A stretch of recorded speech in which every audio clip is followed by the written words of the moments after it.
Eta handia egiten aitzenean, zer?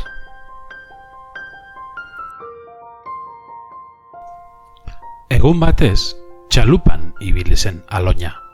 Zoragarria dela itsasoan ibiltzea iruditu zitzaion. Eta esan zuen, handia egiten naizenean marinela izango naiz.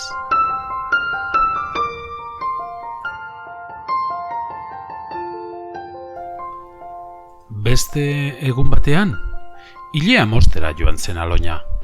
Asko gustatu zitzaion lanbide hori. Eta esan zuen, handia egiten naizenean ile pantzailea izango naiz.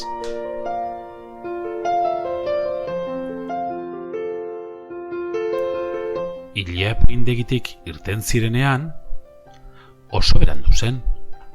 Eta amak taxi bat hartuko zutela esan zuen. Oso gustora ibili ziren taxian, eta Aloñak esan zuen, handia egiten naizenean taxista izango naiz.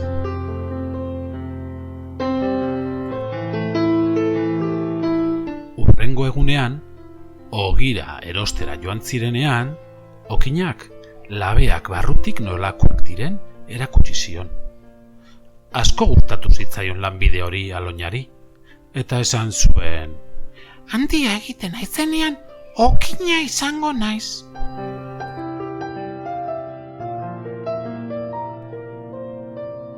Egun batean, auto bat konpontzen ari zen, mekanikari bat ikusi zuen Aloñak.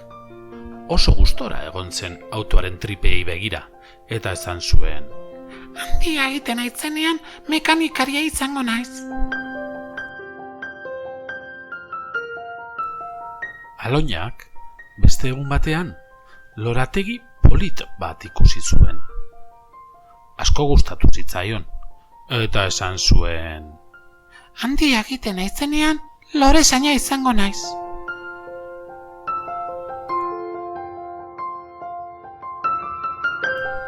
Beste behin, Aloña antzokira joan zen, eta bertan, sorgin bat ikusi zuen. Oso gustora egon zen sorginari begira, eta esan zuen, handia egiten naizenean sorgina izango naiz.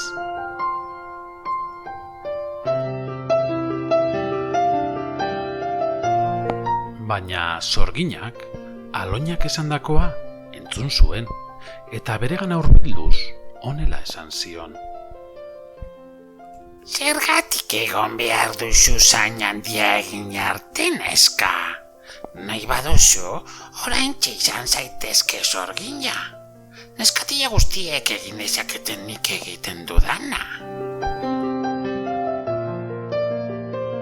Aloñak sorginak esandakoa egin zuen, eta sorginetan jolasten hasi zen.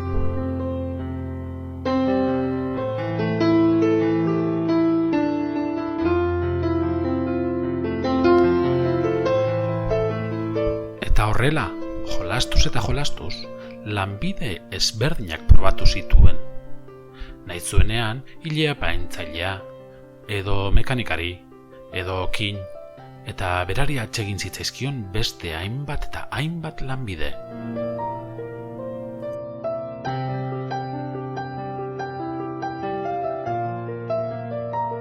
Ordutik aurrera, Aloñak ez du gehiagotan esaten, handia egiten naizenean?